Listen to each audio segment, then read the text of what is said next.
Hi. So I realized the other day, after I had kind of finished recording all the lectures for you, that there is one more thing that I normally do in class, like if we had been in class together, that I forgot about.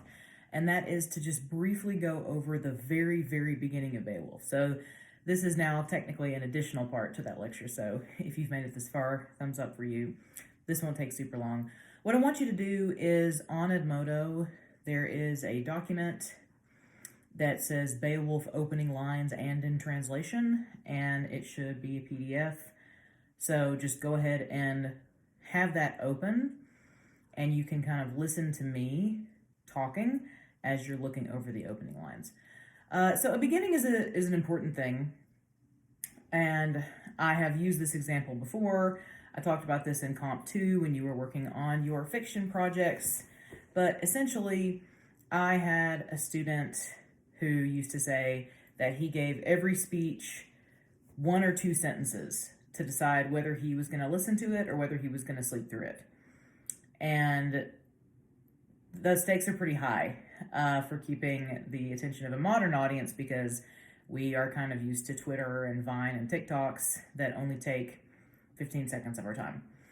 But still, it's important to ask, why are we starting this work in the way that we do? Especially because the work is called Beowulf, and Beowulf is nowhere near the beginning. So first I want to kind of look at the modern English translation and the content of it and what you're kind of supposed to glean from that. And then just briefly I'll go over the Old English so you can hear what it sounds like and kind of compare it to modern words. So usually what I do in class is we talk about the notion of leadership. And at my old job, especially, the web school had a Latin motto called Principes non homines, which meant leaders, not men, which to me is a little bit pretentious, but they've had it a long time.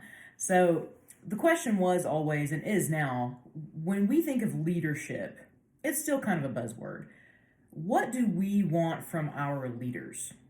And I mean, there was just a referendum on this. We just had an election. As a country, as a class, as a world, as a state, what do we look for in our leaders? And especially, probably on the most relatable level, as people eventually going into the job market. What do you want from your bosses? What do you want from the people who are leading you? And the kind of answers that I usually get from my students are good communication, trust, synergy, whatever that means, compassion, understanding, patience. Those are the kind of nouns that I get in response. So that's our idea of leadership today. Somebody who takes responsibility, but who is a listener and has empathy for his or her employees or his or her soldiers. Somebody who communicates, somebody who you can really rely on, somebody who's organized. Those are the kind of responses I normally get. So keep that in mind, because that's the kind of contrast to the type of leadership that was wanted in this sort of Scandinavian society and was still valued by the Anglo-Saxons. So I'm just going to read the English part. So Seamus Heaney, remember, he's Irish. That beginning word, what, doesn't really have an exact correlation in modern English. He translates it as so, because he's Irish, and if you notice on your papers, I constantly have to correct you when you start your sentences with so, because that's a Scots-Irish holdover. It's very common for us to start our stories that way, or to start our sentences that way. And verbally, it's fine. I do it constantly. You just can't do it in writing because it's a coordinated conjunction. So that's how he chooses to start it. That's a little bit loose. What is more like lo or hark. Actually, probably the best comparison is at the beginning of a rap song when somebody's like, yo. It basically means listen up. But he translates it as so. The Spear Danes in days gone by, and the kings who ruled them had courage and greatness. The Spear Danes is just another way of referring to the Danes, the people from Denmark, the Vikings, these Scandinavian warriors, meaning they always had a spear in hand. We have heard of those princes' heroic campaigns. So there's an assumption by whoever was originally telling this story, whoever was originally sitting around a fire before the monk decided to write it down, everybody knows about all these people. They're famous, they're heroes. Now, unfortunately, in 2021, we really don't, but that assumption is there. There was Shield Chieftain, scourge of many tribes. A scourge is a word that has a really negative connotation. A wrecker of mead benches. Somebody who comes in and just takes the table. If you've ever seen vines of people freaking out when they're playing Magic the Gathering and they just flip the table and the cards go everywhere, that's what they're doing. They're coming in and taking the whole mead bench, the whole tables, and flipping them over. Mead and gold and steak going everywhere. Rampaging among foes. This terror of the hall troops had come far. Okay, none of these are buzzwords. We've not heard synergy once. We've not heard good communication. We've not heard trust or friendliness or empathy. We get terror, scourge, wrecker, rampaging. And those kind of words, although to us would be pretty much associated with a terrorist, to them they're like, hell yeah, Shield Chieftain, he was the GOAT. He was the best king of all time. A foundling to start with, he would flourish later on as his powers waxed and his worth was proved. So this is important to them. Now this is going to change a little bit later on in Anglo-Norman society. Post-1066, it's going to be about who's your daddy, who were you born into. But a foundling is an orphan. It means he started out with nobody, and to borrow a more American parlance, he pulled himself up by his bootstraps and he came from nothing. They respect that in this society. As his powers waxed and his worth was proved. In the end, each clan on the outlying coasts beyond the Whale Road had to yield to him and begin to pay tribute. That was one good king. This guy was such a menace that every single tribe up and down the coast paid him to leave them alone. And they end it by saying, that was one good king. So that entire first 11 lines is basically them saying, this is what we look for in our leaders. And you can learn a lot. Every time I say the word society, I keep thinking of Joker memes. It's never going to go away.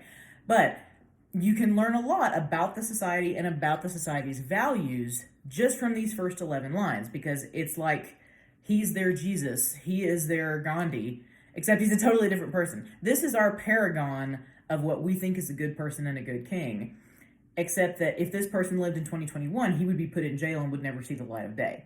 So it's extremely illustrative of the values of their culture that are totally disparate from the values that we have today. And it's just good to keep those in mind as you go forward. Now, Old English, and we're going to talk a little bit more once we start getting into Chaucer. I'm going to show you the language tree and how this language became what we speak today. And I'll read another couple bits of it over the next couple of weeks. But I just want you to hear a little bit of it before we continue so you can get a sense of what it sounds like.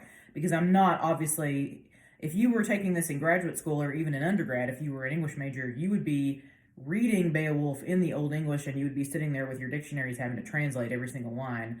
And then you would go in the next day and they would give you a passage for your quiz credit that you would have to translate from memory with no dictionary, and that would be your test for the day. So,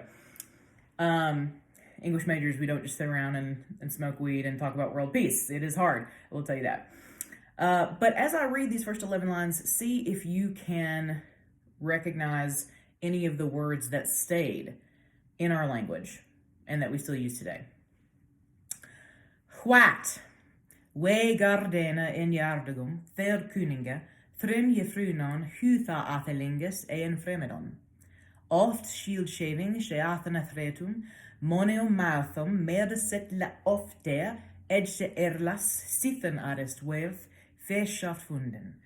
Het as frofrejebad, wilch under woknum, werth mundum tha ofta tim alwich thara sitendra over hronrad, hieren shoulder, gomban yildan. That was God Kuninga. Now you should have caught a few things there. Kuninga is where we get king. An Athelingus is like princes. And so you might see that word occasionally still in fantasy. They still use that, an Atheling. Hronrad Haney correctly translates that as whale road.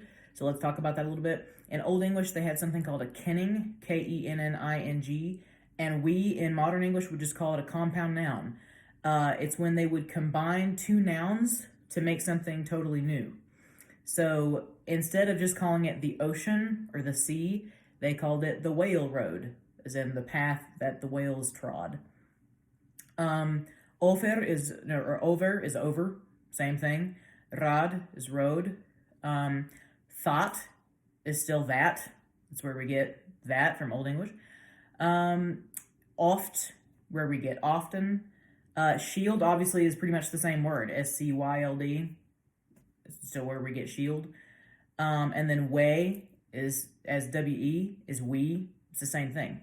A word that might be of particular interest to you as Tennesseans. I know that some of y'all like to fish. Garden, gar. A gar to us is a long, thin fish. And you may have seen it. It's kind of cool looking if you ever get to see one. Sometimes they're spotted. Sometimes they're not. And if you've never seen them in the wild, you might be able to see them in an aquarium. I know that the Chattanooga Aquarium has them. The reason they have that name is because they're long and thin like a spear. And so gar is just Old English for spear. The king in this story is named Hrothgar. And that's where he gets his name. And I'll talk a little bit more next week about why he has that name. Him is the same. Yeah, and so as you look through, you can see that a lot of these words didn't really change. So I just wanted to touch on that beginning, what you can expect for the rest of the story, and I wanted to give you a little bit of an idea of what it sounded like. Again, if you have any questions, let me know, and I hope that you are having a wonderful week so far. I appreciate every one of you. Mwah. Have a good one. Bye.